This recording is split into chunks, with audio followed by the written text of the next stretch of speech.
Every year it's fun for me to go to the state high school basketball tournament in Richmond, a week of high school hoops, Final Four action. How can you beat it?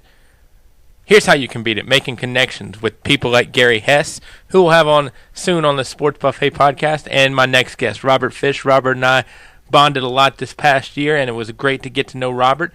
Robert came on the Sports Buffet to talk various issues, including conference realignment, especially with teams here in the Commonwealth. We also talked James Johnson's new hire at Virginia Tech, head basketball coach, and we also talk a little Major League Baseball. It's Robert Fish on the Sports Buffet podcast. Always a joy to catch up with one of the most well-known broadcasters in the state. If you happen to catch any of the Virginia High School League state championships this year, you saw him. If you had heard Richmond Braves games in the past decade or so, you know him. Robert Fish joins us here on the Sports Buffet podcast. And Robert, it's a real crazy time right now around the Commonwealth and the college sports scene, with VCU hopping to the Atlantic 10, Old Dominion now hopping to the Conference USA, and it really appears that the old Colonial, as we know it, is pretty much going the way of the dodo and becoming extinct.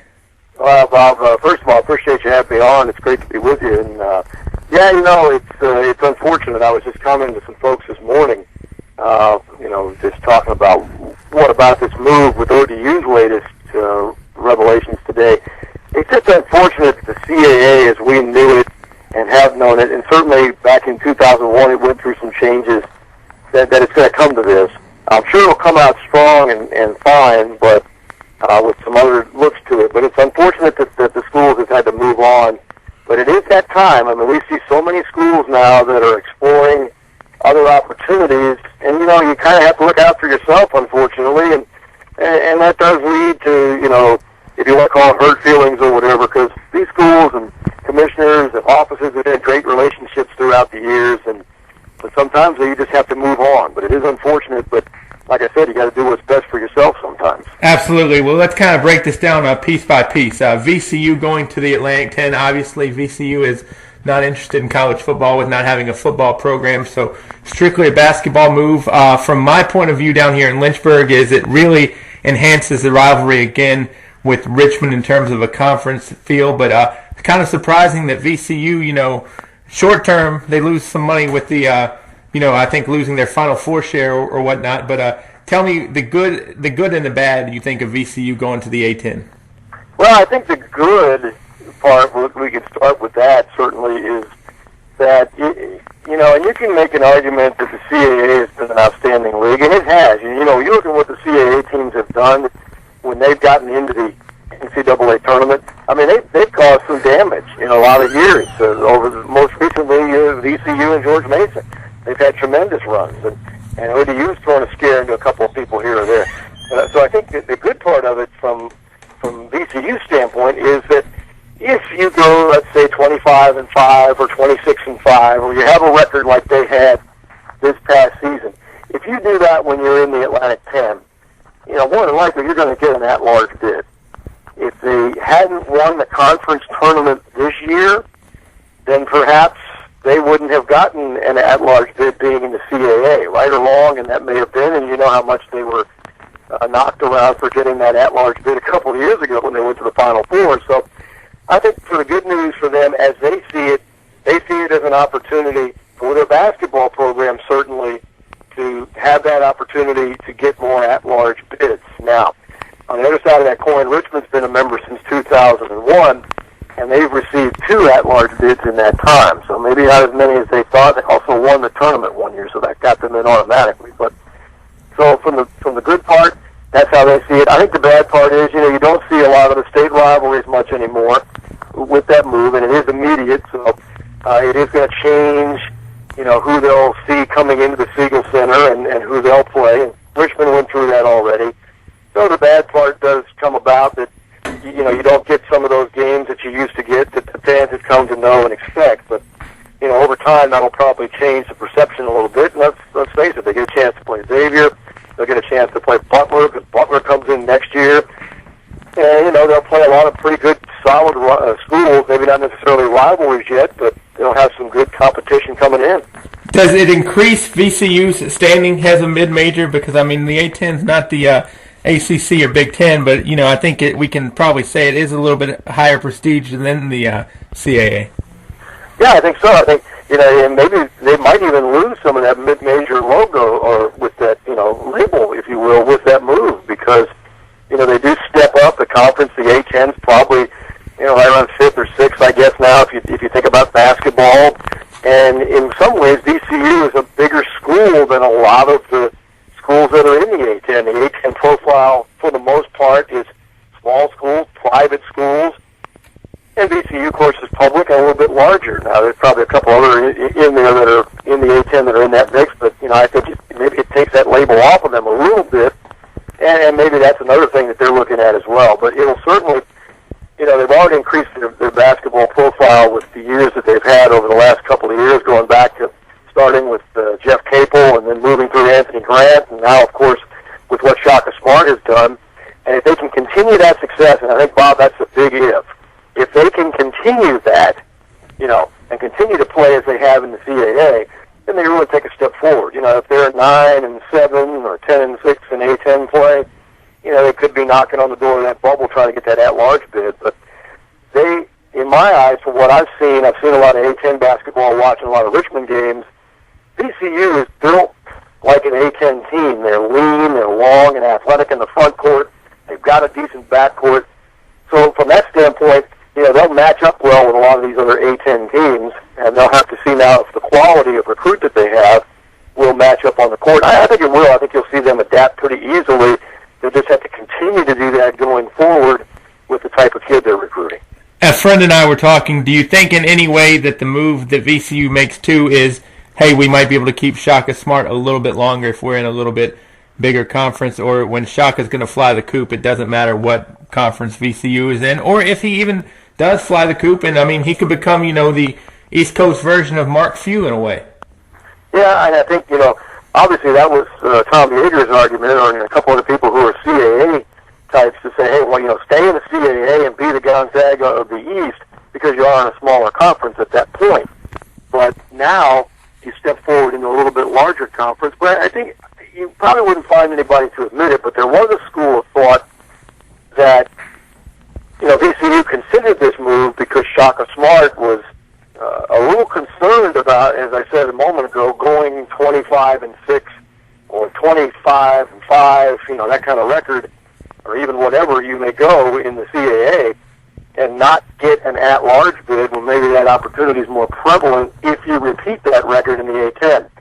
So there may have been some consideration given to that. Certainly when Shaka was thinking about going to Illinois and some of the other places, we don't know if there were any discussions that took place along those lines. This thing's been rumored since March, if you recall, Bob. Right.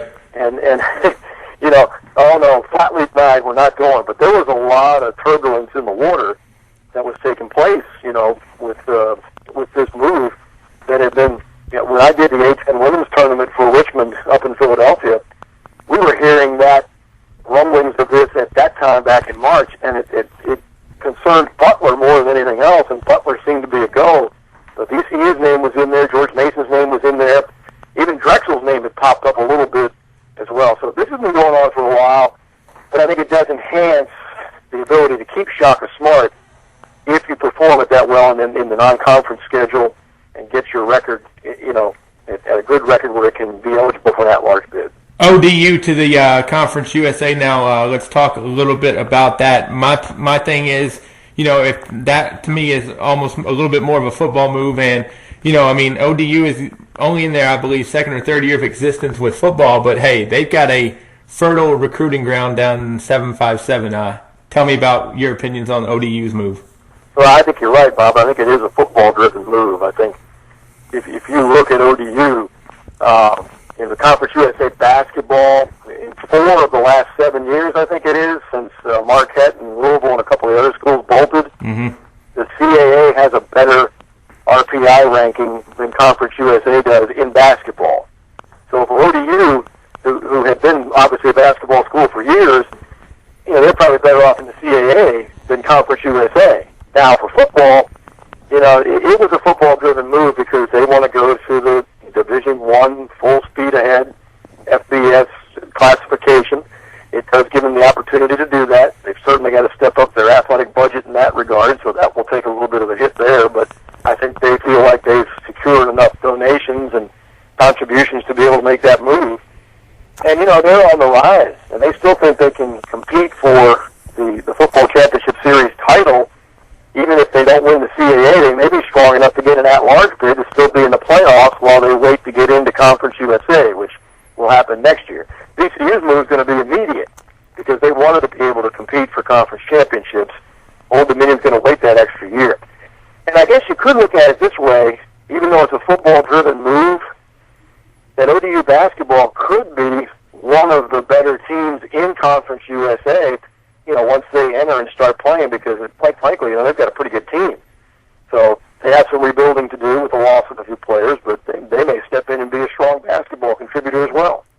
I think you're kind of, and I don't mean to put words in your mouth, but I think you're kind of an old school guy like me in terms of I'm not a big fan of all this conference hopping per se and super mega conferences, even though I kind of saw it on the horizon. Is this more sadness for college sports, or is it growth for college sports? Well, that's a good question, Bob. I think for us, let's kind of maybe break it into two parts.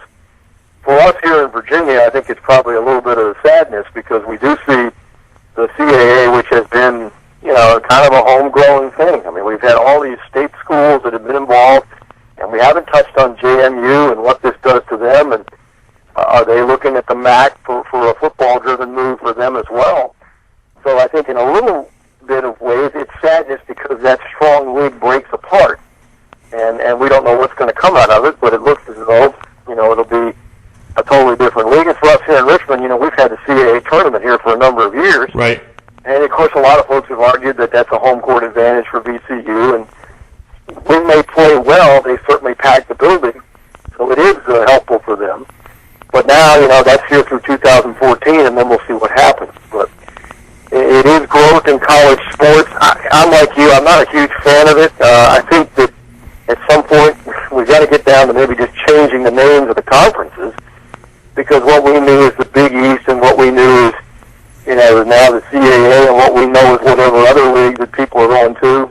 I mean, maybe it isn't that way anymore because we're spread all over the country with some of these leagues. And, I mean, you look at Conference USA, you're talking about, what, Rice and a few schools out west that are combined together.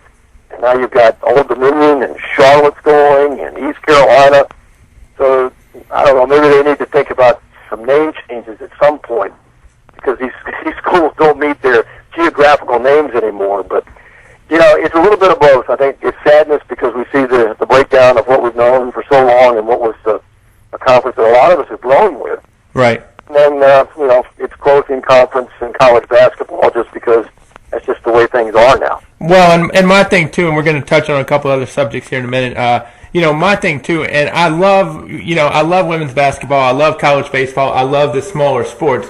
But, I mean, you know, take the ACC right now, for instance. I mean, is it really feasible for Boston College to go down to Florida State to play a baseball series or a women's basketball or a softball or, you know, anything like that? I just think at some point the travel and the expenses for the, you know, quote-unquote Olympic sports and the non-revenue sports, I hate to say I don't see the point.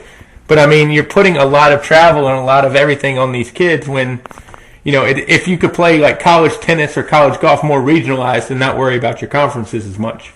Well, and that's certainly a factor. And I think VCU was asked that question a couple of days ago at the press conference. What does this do? You know, everybody knows it's a basketball-driven move. Right. What does this do to VCU baseball? What does this do to VCU track? You know, you're adding money to your budgets. And they gave a figure, I don't remember what it was, whether it was per sport or per just for the entire school, but the $150,000 figure came up. Now, you got some lengthy travel in there if VCU is going to play a baseball series, you know, at St. Louis in the Atlantic 10. Same thing, and they kind of compared it to having Georgia State being the outreach of the CAA, which, by the way, they're going too out of the CAA because of football. And, you know, they want to make a different move to another conference. So you add all these things on. You make a great point with that. I think it's something to consider. And the other thing to watch for VCU, too, is, you know, they've had a great baseball program in the CAA for a number of years. But as we've seen with Virginia Tech when they went to the Atlantic 10, as we've seen a little bit with Richmond when they went to the Atlantic 10, nothing against the Atlantic 10, but that does bring your baseball program down a little bit, so that'll be something to watch with VCU, because that A-10 baseball is just not quite as good as the CAA and the ACC and the old Metro and all those things like that. So change is constant. That's the one thing we know, certainly, and we'll see how all this plays out in the end. Last point, what does it do to the VCU-Richmond rivalry? And for people who don't know the Richmond area and everything, what type of rivalry has there been between the Rams and the Spiders? Well, it's been a great rivalry. I mean, if you go back a number of years, these two teams used to meet twice all the time. And even if they weren't in the same conference, they would still meet twice. And sometimes, Bob, they'd meet three times, because back in the 70s and early 80s, there was a Richmond Times-Dispatch, the newspaper here, of course, as many are familiar with, invitational tournament. You'd have Virginia Tech and Virginia, you'd have Richmond and VCU, or you'd have Old Dominion play. And many times Richmond and VCU would meet for a third time in that series. And now it's gotten back to just playing one game on the other's home floor, back and forth, alternating each year since the two left the CAA. You know, they used to be in the CAA together for a long time. So I think it gets a chance to get back to a home and home, at least you would think, now that they're both going to be A-10 members. And that'll intensify it. Lately, VCU's had the upper hand. I think they've won 6 of the last 7, with Richmond winning 2 years ago when they had a pretty decent team with Harper and Anderson and Gonzalez. So I think it intensifies that rivalry, and it'll make it more intense than it already is. It's already been a pretty intense rivalry. VCU kind of leans to the edge right now with the advantage, but now that they're both in the same conference again, it just picks it back up a notch. I want to touch on baseball, and before I do, though, Virginia Tech hired James Johnson as their new head college basketball coach. Your opinion on that, and did you think that Seth Greenberg was treated justly, I guess could be the word? Well, I guess if you get into, whether he was treated justly or not, it sure doesn't sound like it all went down very well, based on the way he was notified and whether or not he had a recruit on campus or not. But I think that it may have been, unfortunately, it may have been time for Tech to make a change, because it just seemed like that they weren't going anywhere under Greenberg. And, he had some success, but he just didn't quite, couldn't get those teams in the tournament. Right. For one reason or another, be it schedule or whatever. And, it's kind of funny, maybe if you had added on a VCU or a Richmond or an ODU or somebody like that, that might have helped a little bit. But that's all water under the bridge now, and unfortunately he's gone. I think the change was needed. I don't know a lot about Johnson. I know he's a fantastic recruiter. I know he's a local product. I know he's brought in a lot of good assistant coaches. He's got Mark Byington, who was at Salem and played at UNC Wilmington and was an outstanding player and coach, in the ranks. And so the one thing that is going to be of interest is, that's a lot of youth on that staff and not a lot of head coaching experience. You kind of wondered if maybe they would have brought in a Ron Everhart, right? Who maybe he didn't want to. Maybe he didn't want to come back to Tech. I don't know. But a guy like that who has head coaching experience that could guide Johnson a little bit, because I think if I read something the other day, Bob, if I read it right, that over the last 20-some years, only Frank Hayes and Bill Guthridge have been head coaches in the ACC without prior head coaching experience. And they didn't turn out all that well. So I hope it goes better for Tech. But the one thing that we can look at and see is there's a lot of positive momentum, and I think that's what Tech needed, to get some positive momentum back under themselves on the basketball court. And for now, Johnson seems to be providing that. Yeah, breath of fresh air, I think, definitely for Virginia Tech's basketball program. Before we get into a little Major League talk, you and I could kind of be in the same situation here pretty shortly, because a few years back, the Richmond Braves left and went to Gwinnett to have their AAA team. The Lynchburg Hillcats, which are a Braves organization, could also be on the way out to Wilmington, North Carolina. Talk about the absence of a AAA team, or of what Richmond baseball fans were used to now that there's no longer the Braves there. Well, the one thing about that, we went through a year without baseball, and certainly with the Braves being here for 40-plus years, was a lot of tradition. The AAA is one step from the big leagues, obviously, and, a lot of us were very adamant about trying to get AAA in here to replace it, and what's turned out is, we brought a AA team in with, was going to be local ownership, but that ownership couldn't quite put all its offerings together, and so they kind of fell apart, and the team moved here from Connecticut, and it's a AA team with the Giants. But I'll say this, that group's done a great job of marketing and moving people in and really getting fans into the seats and interested in Double-A. So baseball's back, and we still have the same old argument about the stadium, so we've been through that, and I know what that's all about and how the Braves treat that. And, you know, the Braves want their facilities to be top-notch and feel like that they should be that way everywhere they go. And if they've got an offer from Wilmington to build a first-class facility, they're probably going to take it. But for us in Richmond, we've gotten baseball to return.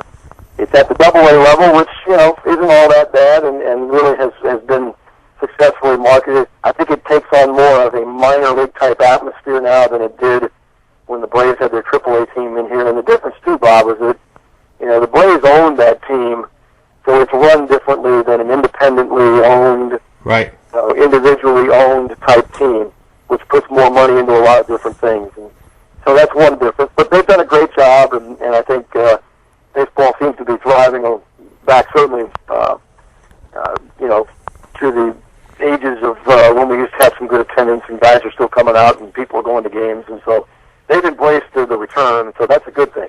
I don't know what happens to Lynchburg. You know, I worked in the Carolina League in 1988 when I was working for the Hampton franchise, and they had a lot of trips there, so always good to see the folks in Lynchburg, and when Jim Bibby was around and working with the club, and you know, I don't want to see it leave Lynchburg. Hopefully somebody else will come in there if the Braves do decide to part. Yeah, and you know, it's a case of where Lynchburg is the only team right now that owns an organization in the Braves franchise, because I think the Braves own all the other ones. Lynchburg, Hillcats are still owned by Lynchburg. So I think, you know, you can't blame the Braves for wanting to own all their pieces, per se. So well, that's true, but it is a good thing. I will say this, if the Hillcats are owned, you know, by a local group, that's good, because then you have a little bit more leverage if you want to bring somebody else in. If your player development contract is up, right, and you can find a better deal and find people that will, you know, give you some better players, if that's the case or whatever, then you have that leverage. And so that's good for Lynchburg if it works out that way, that they can bring somebody else in. And, you know, a long time ago, it used to be the Red Sox for years, and the Mets were there. I think Mike Gooden pitched there, so you've had a lot of history go through there. I encourage people to follow you on Twitter at rfish15. You tweet a lot about some Major League Baseball, which is right up my alley, and you tweet a lot about the Nationals, so let's touch on them real quick. Bryce Harper, pro, or are you a fan? I think I have become one, and at first I was concerned about his brashness and, you know, running the bases in Hagerstown after a home run and blowing a kiss out to the pitcher, you know, that kind of thing. But, you know, lately he smashed a bat off a brick wall and nearly had a splitter go back into his eye after a 3 or 4 strikeout game, and he had to take 10 stitches. So, you know, he's just a kid, and you have to remember that. He's a very talented kid. You know, I'm watching him a little bit more now that we see him, and he interests me a great deal. I don't know if he's an outfielder yet. I think he's got a lot to work on, and so maybe he'll become one. But he's certainly not as polished as a Ken Griffey Jr. or, you know, someone like that who spent their entire career out there. You have to remember, well, he was a catcher, I think, 2 or 3 years ago. So he's a work in progress, but he's a very talented work in progress. And, you know, I've been impressed with a couple of interviews I've seen with him where he's been a little bit, if you want to say contrite or whatever, but, you know, I think he's a kid that's learning a lot, and hopefully he's a kid they can build on. I think when Rizzo brought him up, it was kind of a forced move at the hand, or at least that's the way it kind of came off from the Nationals, and they didn't, you know, say it was permanent and everything like that. But with Jason Worth getting hurt and with all the problems that the Nationals have with injury right now, I can't see a scenario in which he goes back down. Do you concur with that? Yeah, I think it would be awful tough to send him back down right now. And let's face it, you know, he is producing at the moment. This reminds me a little bit, it took a little bit longer, but I had the pleasure of being in Richmond when Andrew Jones came through as a 19-year-old, and Andrew spent 2 weeks in AAA. Now, he did progress through, and, you know, we were down in Norfolk one day, and he got the call up, and bang, he was gone, and he never came back. You kind of watch and wonder what's going on there with him, but I think it is definitely a situation where he can certainly be productive, and he's there to stay. Like you said, you didn't want to put too much pressure on him, but you know, they've got some injuries they have to deal with. Mike Morse is coming back soon, so hopefully, you know, he'll be able to hang around up there and be productive. Now, we could see something happen, Bob, where he makes it through this year, and then he comes back next year and has a big slump, and he may go back to AAA for a little more seasoning. So we'll have to keep an eye on that. But for now, I think he's there to stay. Now, the other issue with the Nationals, and we're going to talk about if we think they can withhold their grasp at the top of the division in a moment. But, I think Steven Strasburg, I still think they're probably handling him a lot with kid gloves. But I see if they are in August or September and still in this thing, there is no way in the world, in my opinion, that they can shut him down. Well, you 160 innings is the target point. That's what they've been saying. And we're looking at him being a quarter of the way, past a quarter of the way to that point. So, I mean, if you're in a pennant race and you're in August and you shut him down, I'm not sure who comes to replace him. It's certainly going to be hard to replace him. But they seem to be very, very committed to it. And it's going to really be interesting to see what happens if they have to continue to go with him. But they seem to be adamant about just staying with him and until he hits whatever mark. And maybe 160 is not a hard number. But I think they're going to find a way to keep him from getting too many innings on that arm. And, boy, that's really going to be a quandary. I mean, you're right. I mean, how are you going to shut him down and convince your fan base that you're competing for if not necessarily a division title, at least a wild card? Right. Well, and I think if you want to handle it a different way, June or July, if you want to skip him a start or two here and there, maybe that's one thing. But, the pennant races and, national championships and everything like that, they don't come around all the time. And, what if the Nationals never get back to this point? Well, and that's certainly, they're certainly building an awful lot there,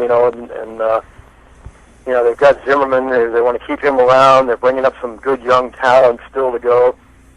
I think, quite frankly, they are a team that's built like the old Braves of the early 90s, where they're built on pitching and defense. And so you're not going to see a lot of offense from them, although they do have the ability at times. Wilson Ramos just got hurt, and they lost him behind the plate. That's going to be a huge blow. Right. Because, not only because of his catching, but because he at least could hit about 280 and give you about 15, 20 home runs. So, you're not going to replace that because he's a very offensive-minded catcher. But he could also play on both ends. So, and I'm looking down the farm trying to see, John Lannon's still working around down there, but he hasn't quite gotten over his demotion to AAA. They can't trade him because he's not pitching well, and nobody really wants to take on his contract. Is John Lannon going to be a guy that comes up at the end of July and eats some of those innings off Strasburg? I mean, he can do it. He has done it. But I don't know who else they're going to pick up. Shen-Ming Wong is still hanging around, waiting for a decision from the Nationals. He appears to be coming off of his rehab and threw 7 or 8 strong innings the other night. They're just waiting to see before they activate him what they're going to have to do. So it's a tough position to be in. I hope they're in that position because they do seem, at least from watching them right now, to be capable of being in that hunt. I don't think there's a dominant team in that division. The Phillies certainly aren't. They're going to get Ryan Howard back at some point. But I don't know about Chase Utley. Right. So, you're looking at an opportunity there for the Nationals to step up, and if I take that division, at least, be in that wild card or that playoff hunt. So I think that Phillies window is getting smaller and smaller each year just because it seems like the team, if not getting older, they're getting a lot more, wear and tear on the old body. So I think the Phillies window is starting to close unless they do something drastic. Well, not drastic, but I mean, re-signing Cole Hamels is probably priority number one. Well, it would be if they're committed to doing that, and I don't know that they are. Mm-hmm. I'm not real sure where that stands. I mean, he's going to command a lot of money, and they've tied up a lot of money in some other people's. But, what's Halladay now? He's 36 years old, right. I think, and he's pitching great. But, he's getting up there. Yep. So how long does he? Ryan Howard's 30-some years old and had the Achilles injury, and we don't know what he's going to be like when he comes back. So they are getting a little long in the tooth, and I think they've shown, if you look at them, they're not knocking the fences down with their offense right now at all. And that's because some of those guys are out, like Utley and Howard, and guys that have driven that offensive machine for a couple of years. So, they are, I don't want to say coming down to the end, but it happens to every team. And, you look over in the other league and you look at the Red Sox, and they've kind of fallen off, and I know you're happy with that yourself. Yeah, so, I smile every day about that, Robert. But they kind of brought some of that on themselves too. So it's a delicate balance. You can't stay up there forever, And when you do get old, sometimes you get old all at once, and sometimes you don't even realize it.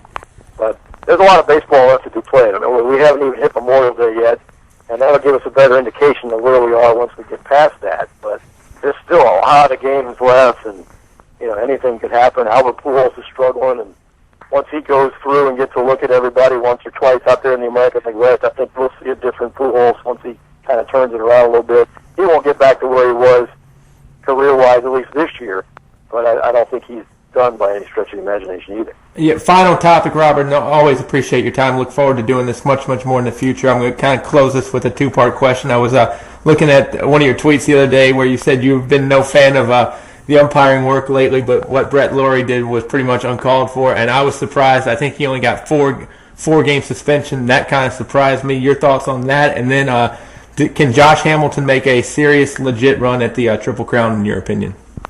Well, let's start with Lowry. I think Joe Torre probably took intent into his thoughts on the suspension. I don't think the umpires are particularly happy with it, but and I can question intent on that too, because yes, he did not throw his helmet at the umpire, but he threw it down to the ground in the direction of the umpire. Now, and then, of course, it's going to bounce, and when it does, it goes right at Bill Miller. But I think Joe Torre may have taken intent into consideration. That's always a dangerous precedent when you start going down that slope, I think, where you're trying to figure out what a guy was doing. So maybe that's why it was only 4 games. I do think he had to get something. And he's appealed it, but I still think he's got to be upheld. Maybe they reduce it for 2 or 3, but he's still got to get suspended because that was just a pretty egregious act. What would you have given him? Well, how many games? Yeah. I probably would have been, I'd go with maybe 5. Right, yeah. I agree. Think about a week and then maybe cut it back to, 3 or 4. Right. But I think you got to really step back and think about that, because that's just not. And listen, like I said, I'm no fan of the umpires' work and what they've been doing of late, because they really haven't been doing a very good job. I don't think, in a lot of instances. Yeah, I would agree. Are so arbitrary anyway. But guys are going to lose their cool. But when you do, you got to be at least somewhat restrained. So I think they had to do something there. Yeah, be like Paul O'Neill. Take it out in the water cooler. That's right. Yeah, take it out on something else, or at least something that's right. Inanimate, if you will. And then for the other part of the question with Josh Hamilton, I think he could make a run at it. Obviously, his health will be the biggest thing with him, and whether or not he'll be able to stay healthy and not avoid some kind of injury. But, a tremendous series up there in Baltimore just recently with the 3-4 homer game. He's a tremendous talent, and he almost threw it all away, obviously, with what happened years ago when he hit Tampa Bay, but at least that's all underwater under the bridge. He did have that relapse here, recently, and seems to have straightened himself out from that. Triple Crown's so tough, you know that. I think he'd have no trouble with the homers and the RBIs. Somebody could beat him out on batting average, though, and there's always, a guy who can hit for average and not have the power, but yet could still be up there in the average, and so that would be the biggest thing. But he's got a shot at it. For me to say whether or not he can do it or not, I'd say he could do it, certainly. I don't know that he will, because I think it's going to be tough, but he's a tremendous player, and it's fun to watch. Always fun to talk to you, Robert. We'll revisit all these topics later, and let's go easy on the cookies until next March. Yeah, I've got a whole pack. I'm sitting here looking at me right now. I just polished off about 9 or 10 of them. So I don't get to go to too many tournaments right now, or at least stay off the media foods, but at least that helps. But yeah. Bob, it's always a pleasure. I appreciate it, and thanks much. We'll talk with you soon. Robert Fish on the Sports Buffet.